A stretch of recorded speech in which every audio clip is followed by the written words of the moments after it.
The warning. Supreme Admiral Zixthera's crystalline appendages trembled as she approached the towering spires of the Galactic Assembly. 200 cycles of military service had hardened her silicon-based form against fear, yet today's testimony would challenge everything the Assembly believed about warfare and species classification. The Assembly chamber stretched before her, its massive dome housing representatives from over 10,000 civilizations. Bioluminescent beings floated alongside mechanical constructs, while energy-based life forms pulsed in their containment fields. All of them, despite their vast differences, shared one thing: absolute confidence in their technological superiority over primitive species. Supreme Admiral.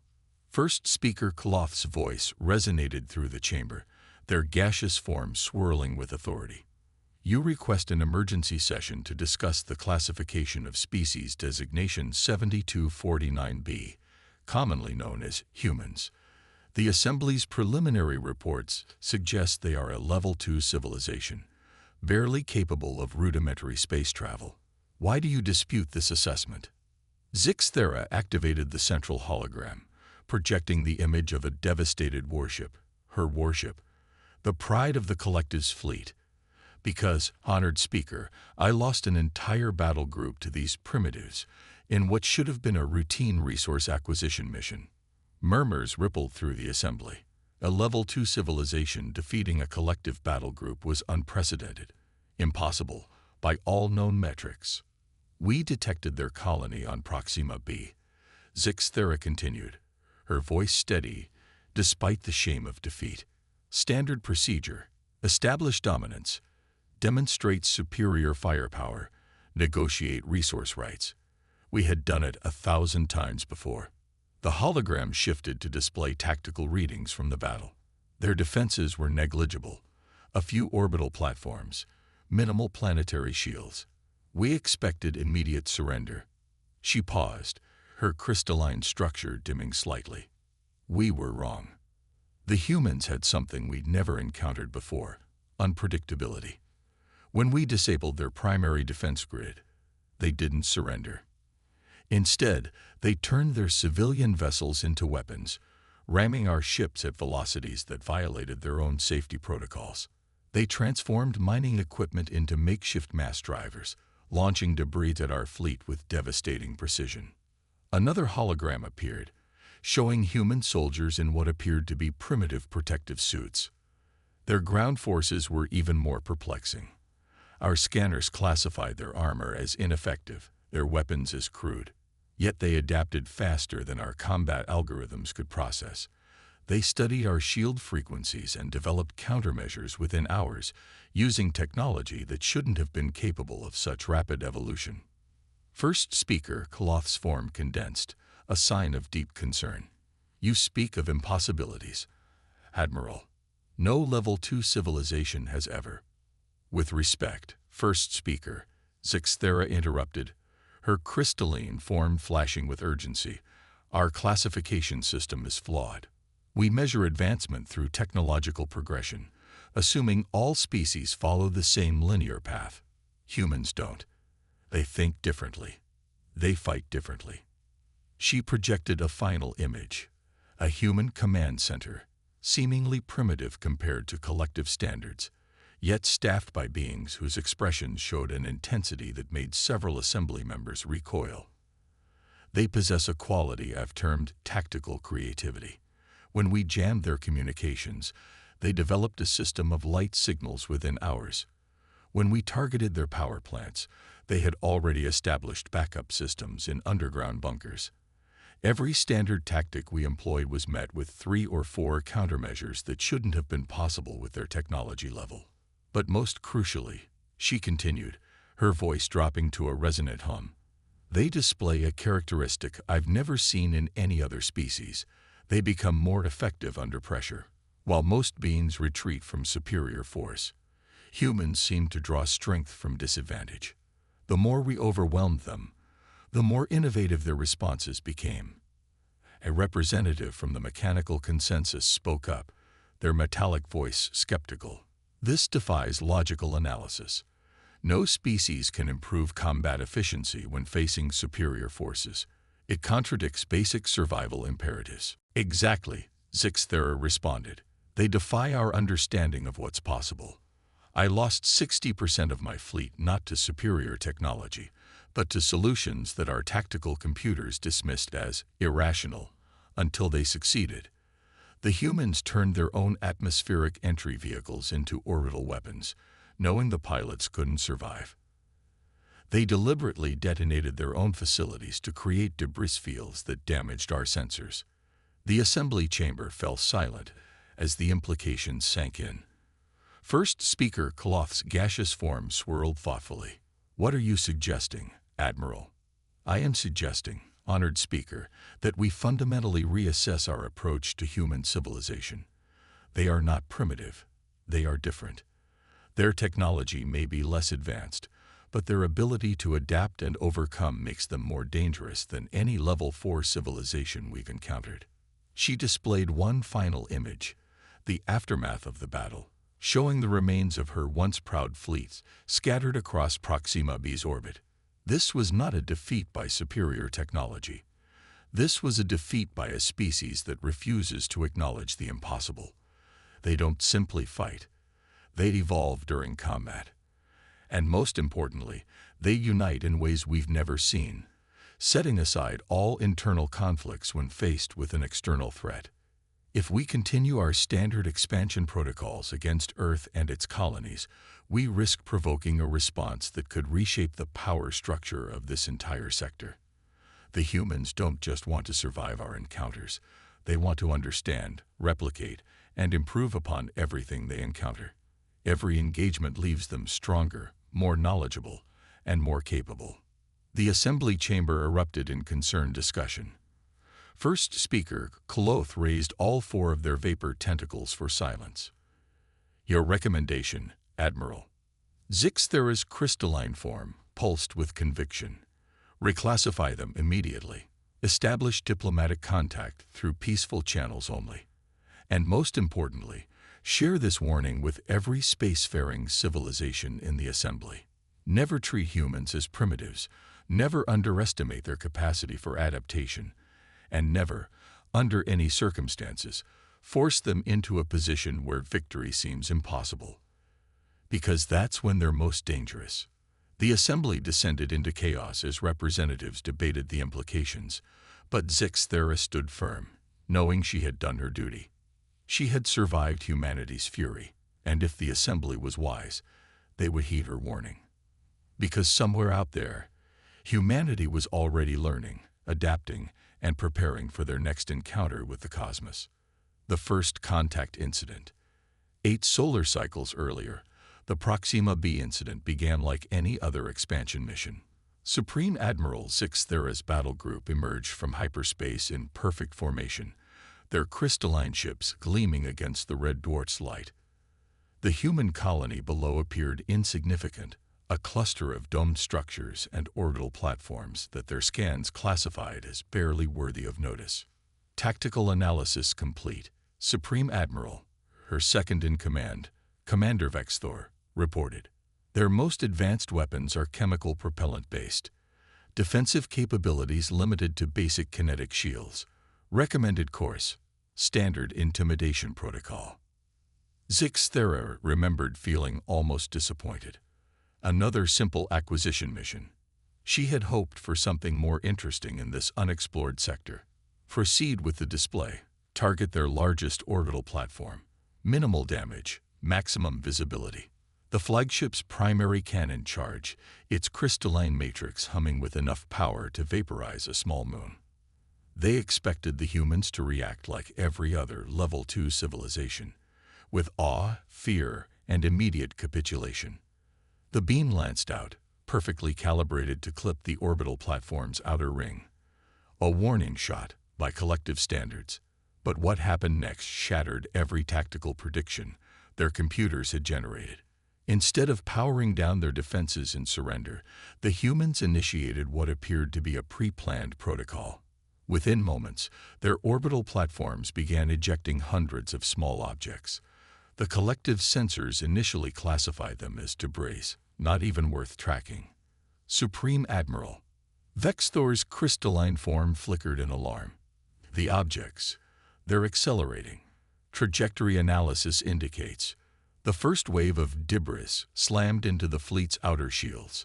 They were chunks of refined metals, shaped and weighted to maximize impact damage, launched with precise trajectories that their computers hadn't predicted possible with such primitive technology. Impossible, Vexthor exclaimed. They're using mining mass drivers as weapons. The energy requirements alone should exceed their capabilities. Zixthera watched in fascination as her superior fleet scrambled to adapt. The humans had transformed their entire orbital infrastructure into a weapon system within minutes of first contact. No negotiations, no attempts at communication. They had instantly committed to all-out warfare with a technologically superior force. Multiple human vessels on intercept course, the tactical officer reported. They appear to be civilian transport ships. The converted transports burned their engines beyond safety limits, their hulls glowing from the strain. The collective's targeting systems struggled to lock on. The humans were flying erratic patterns that defied standard evasive algorithms. They'll break apart before reaching our lines, Vexthor predicted confidently. But Zixthera felt a growing unease. Something about their approach seemed deliberate, almost eager. The first transport ship didn't break apart. It ran directly into the flagship's shields, its fusion core detonating on impact. The explosion wasn't particularly powerful by collective standards, but the electromagnetic pulse that accompanied it had been artificially amplified. Shield frequencies fluctuated across the entire fleet. They sacrificed their own people. Vexthor's voice carried a note of horror, for a temporary tactical advantage. But the humans weren't finished. As the fleet's shields recovered, a new threat emerged. The colony's surface-to-space defense batteries, previously dismissed as primitive, began launching what appeared to be pods of superheated plasma, improvised weapons crafted from atmospheric entry heat shields. How are they even targeting us? Vexthor demanded. Their sensor technology shouldn't be capable of penetrating our stealth systems. The answer came from an unexpected quarter. Their communication officers detected a surge of primitive radio signals bouncing between the surface and a network of orbital debris. The humans were using the scattered remains of their own destroyed facilities as a crude but effective targeting network.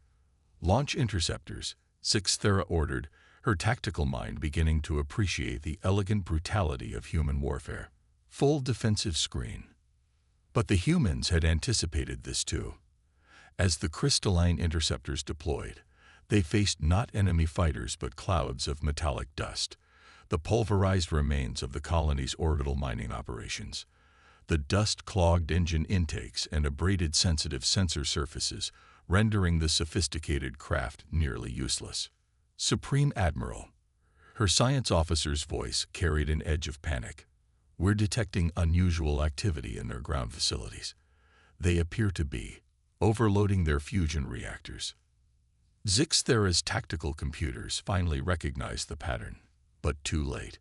The humans weren't trying to defend their colony. They were transforming it into a giant trap. Every system, every piece of infrastructure, even their own power plants were being weaponized in ways that violated basic operational safety protocols. Full retreat, she ordered, her crystalline form vibrating with newfound respect. Get us out of the gravity well. The fleet barely managed to withdraw before the colony's main reactor went critical. The explosion was relatively small, but the electromagnetic pulse had been amplified and focused upward, temporarily blinding their primary sensor arrays. When the systems recovered, they detected hundreds of small craft launching from hidden surface bunkers, each one carrying primitive but devastating kinetic weapons. They planned this, Zixthera realized. Everything. The debris field, the sacrificial ramming ships, the reactor detonation. It was all orchestrated. They knew they couldn't match our technology, so they turned their entire colony into a weapon. The battle that followed would reshape her understanding of warfare. The humans never attempted to match the collective's technological advantage. Instead, they found ways to turn that very advantage against them. They used the fleet's own energy emissions to guide their weapons, transformed their mining equipment into mass drivers, and demonstrated a willingness to sacrifice everything for victory.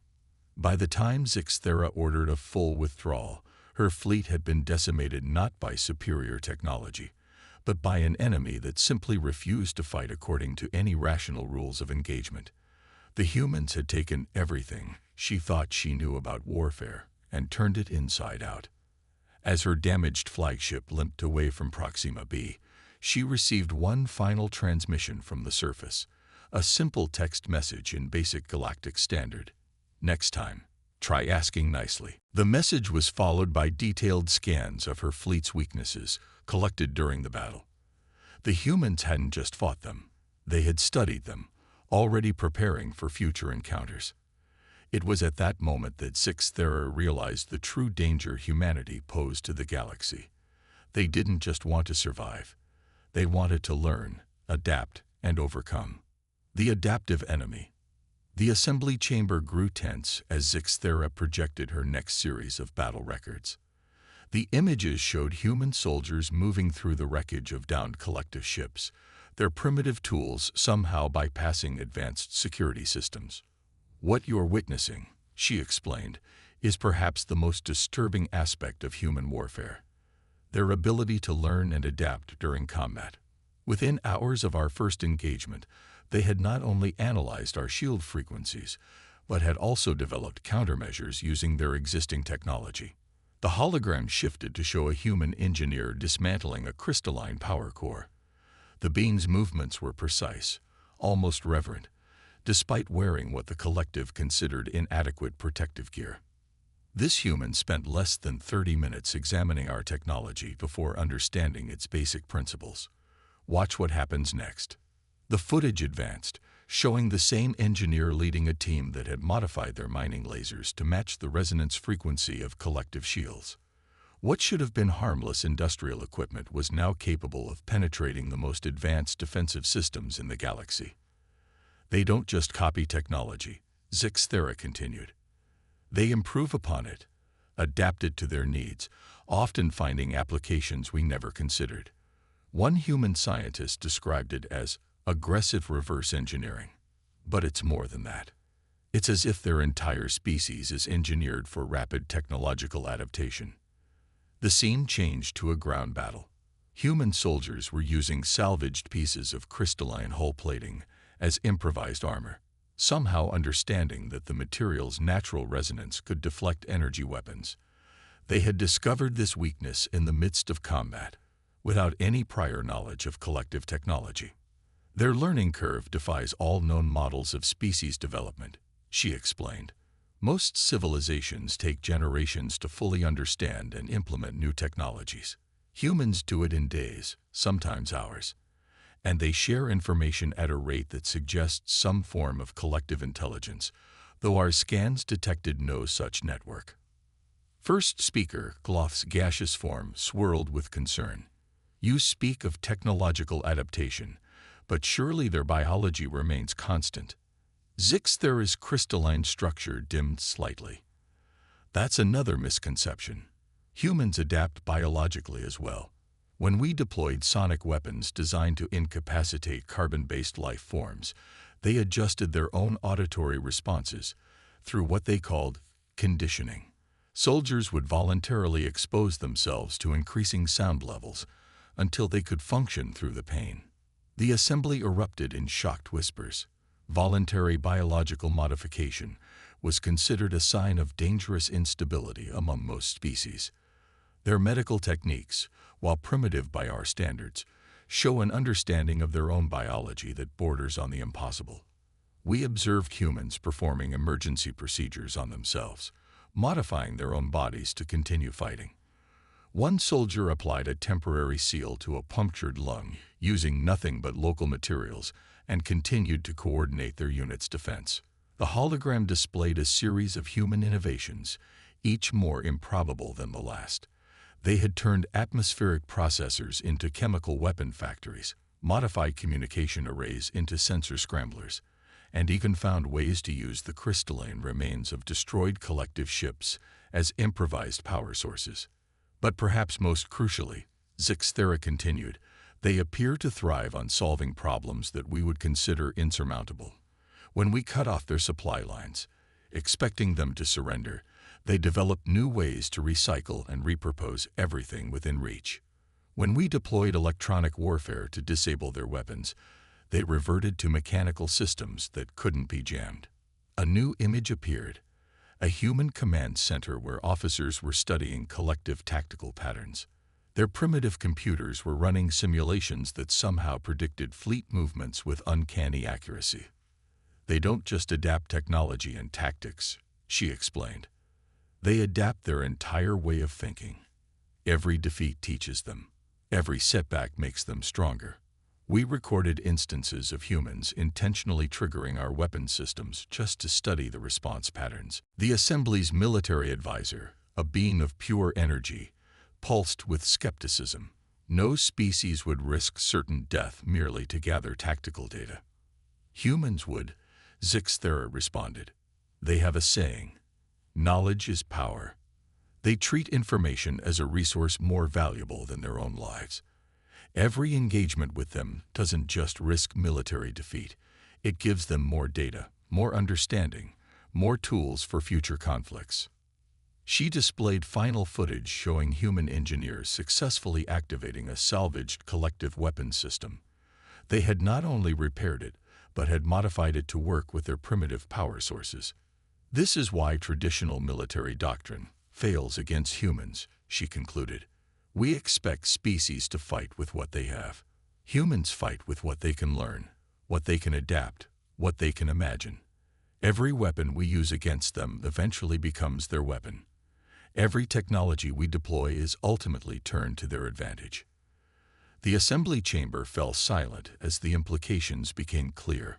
A species that could adapt this quickly, that treated warfare as an opportunity for accelerated evolution, represented something entirely new in galactic history. There's more, Zixthera added, her tone grave. We've detected increased activity in their home system. They're not just adapting our technology, they're improving it. The weapons they're developing combine collective principles with human ingenuity in ways our scientists are still struggling to understand. First speaker, Cloth's form, condensed into a tight spiral of concern. You believe they pose an immediate threat to galactic stability. No, Zixthera replied. I believe they pose something far more significant. A challenge to our understanding of civilization itself. They're not just another species to be classified and contained. They are evolution embodied, constant, relentless, and utterly unpredictable. The assembly would debate for days about how to handle the human question, but Zixthera knew that every moment they spent in discussion was another moment humanity spent learning, growing, and preparing for whatever the galaxy might throw at them next. The breaking point. The holographic display in the assembly chamber shifted to the most critical phase of the Proxima B conflict. Zixthera's crystalline form dimmed noticeably as she prepared to share the moment that changed everything. The breaking point that shattered the collective's understanding of warfare. What you're about to witness, she began, is the exact moment we realized our fundamental error in judging human combat psychology. We had assumed, like all rational species, that increasing pressure would lead to surrender. Instead, we discovered something that defies conventional military logic.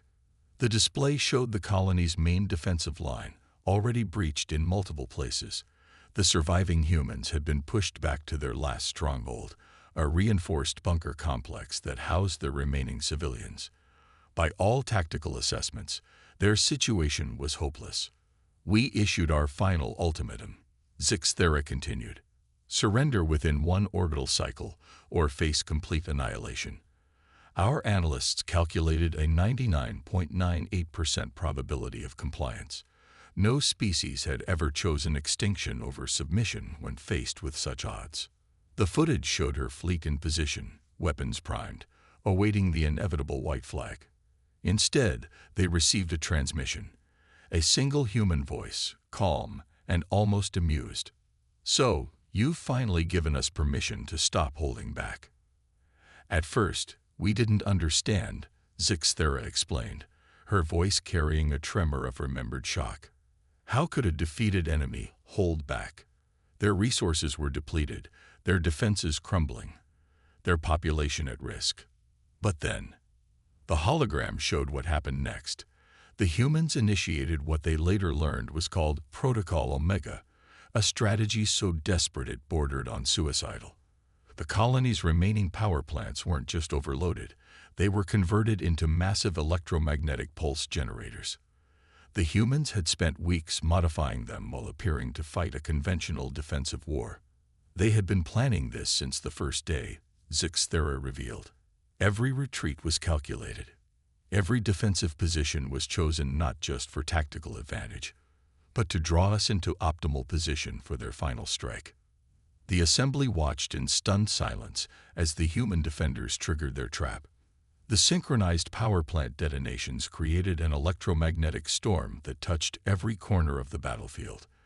But instead of trying to destroy the collective forces, the pulses were precisely calibrated to interfere with their sensor and communication systems. In that moment of confusion, the humans revealed their true strategy. They had hidden their real fighting force in underground bunkers, equipped with weapons reverse-engineered from our own technology. While we thought we were fighting their main army, we had been engaging only a small fraction of their forces. The footage showed human soldiers emerging from hidden positions, wearing armor crafted from salvaged collective ship plating. They wielded hybrid weapons that combined their primitive but reliable projectile technology with captured energy weapon components. The results were devastating. Weapons that could penetrate collective shields because they operated on principles that mixed both technologies in ways the collective had never imagined possible. Their counterattack wasn't just military, Zixthera explained. It was psychological. They had studied us, learned our weaknesses, not just in our technology, but in our thinking. They knew we relied heavily on sensor data and communication networks, so they turned that dependency against us. The hologram showed collective forces falling into disarray as their sophisticated combat systems were rendered useless. The humans, meanwhile, operated with practiced precision, even without complex communication networks, using simple visual signals and pre-planned protocols. What we witnessed wasn't just adaptation, she continued. It was transformation. Under maximum pressure, when any rational species would have broken, the humans achieved their highest level of combat effectiveness. They fought with a coordination that seemed impossible without our level of technology. First speaker, Cloth interrupted, their gaseous form agitated. But surely their losses were catastrophic. No species can sustain such tactics. Zixthera's response was grim. That's the most disturbing part. They had calculated everything, even their own casualties. Every soldier knew this might be a one-way mission, and they embraced that possibility. They had developed their strategy knowing it would cost lives, but understanding it would ensure their species' survival. The final moments of the battle played out before the assembly. The humans hadn't just fought back. They had systematically dismantled the collective's military doctrine. Every weakness, every assumption, every standard protocol had been turned into a vulnerability. By the time we realized the full scope of their strategy, Zixthera concluded, it was too late. They had achieved what we thought impossible, forcing a technologically superior force to retreat not through superior firepower, but through sheer innovative will and the readiness to sacrifice everything for victory. The assembly chamber was silent as the implications sank in. They had encountered a species that didn't just fight wars. They'd reinvented warfare itself, a species that grew stronger under pressure, that turned defeat into opportunity, and that viewed impossible situations as tactical challenges to be overcome. This, Zixthera stated firmly, is why we cannot treat humans as we treat other species. They don't just want to win battles. They want to master them, understand them, and emerge stronger from them. In trying to break their will, we taught them how to break ours. The footage ended with a final image. Human engineers already at work studying captured collective technology, even as the last shots of the battle still echoed across the colony. They hadn't even waited for victory to begin learning from the encounter. The breaking point we thought we had reached, Storie concluded, was actually theirs, but not in the way we expected. We didn't break their resistance. We broke the chains on their innovation. And in doing so, we may have awakened something that will reshape the balance of power in our galaxy forever. A new understanding. As Storie concluded her testimony, the assembly chamber hummed with nervous energy. The final holographic display showed something that unsettled even the most seasoned diplomats. Recent scans of Earth's solar system revealing unprecedented technological advancement. In the months following our retreat, she explained, her crystalline form pulsing steadily, human civilization underwent what they call a technological renaissance. They didn't just study our salvage technology. They revolutionized it.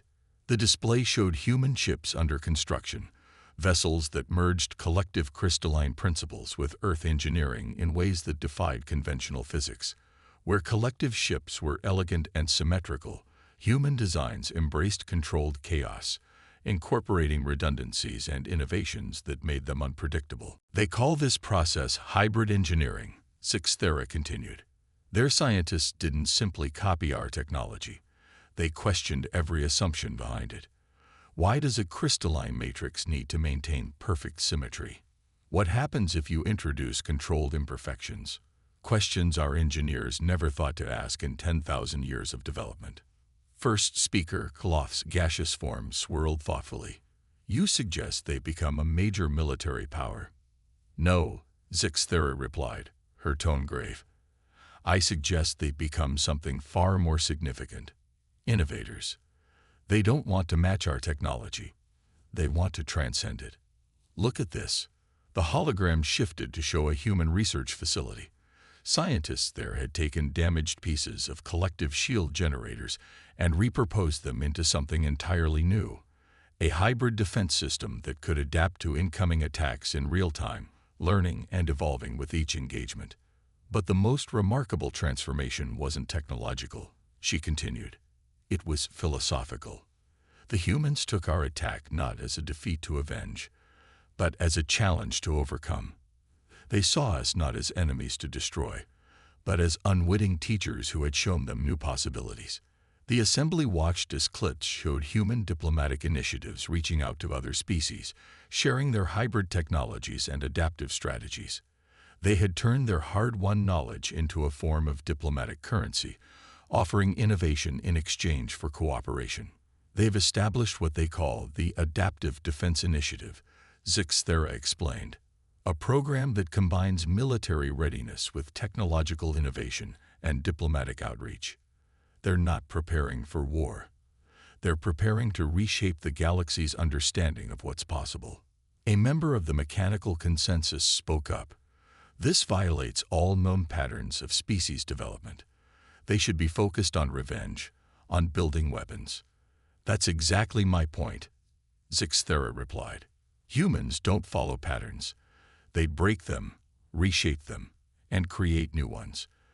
They've taken our attempt to conquer them and turned it into an opportunity for galactic cooperation. The hologram showed human diplomats meeting with representatives from various species, sharing their unique approach to problem solving. Several civilizations that had been traditional rivals were now working together, inspired by humanity's example of turning adversity into advantage. They have a saying, Storie continued, the best revenge is living well. Instead of seeking retribution, they're building something new. Their colonies are becoming innovation hubs where different species can come together to solve problems in ways none of us imagined possible.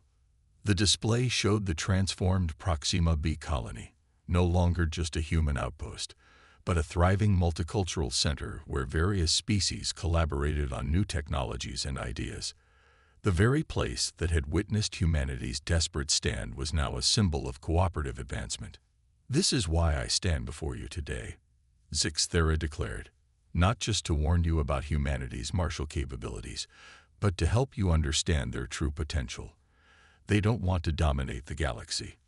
They want to change it, to push its boundaries, to see what's possible when different species work together instead of against each other. First speaker, Cloth's form, expanded thoughtfully. You believe we should establish formal diplomatic relations. I believe we must, Zixthera responded, but not from a position of superiority or fear. We must approach them as equals, acknowledging that their different way of thinking isn't primitive. It's revolutionary. The final hologram showed a human child working alongside a young collective crystal being, both learning to understand each other's perspectives. It was a simple image, but it carried profound implications for the future of galactic society. In trying to break humanity, Zixthera concluded, we inadvertently helped forge something stronger, a species that understands both the art of war and the greater value of peace. They've proven they can fight if necessary, but they'd rather create than destroy, rather innovate than dominate. The assembly chamber fell silent as her words sank in. They had gathered expecting a warning about a dangerous species, but instead received a vision of possibility. A future where different civilizations could learn from each other, grow together, and face the universe's challenges as one. The choice before us is clear, Zixthera stated firmly. We can continue to see humans as a threat to be contained, or we can recognize them as catalysts for change. They've already begun transforming the galaxy, not through force, but through innovation and cooperation. The question isn't whether to stop them, but whether to join them. As the Assembly prepared to vote on humanity's new status in the galactic community, Zixthera knew she had done more than just deliver a warning. She had helped open the door to a new era of galactic civilization, one where humanity's unique gifts might help all species reach their full potential. The lesson was clear. Sometimes the greatest victory isn't in winning a war, but in transforming it into an opportunity for peace. And in this, humanity had proven themselves true masters of the impossible.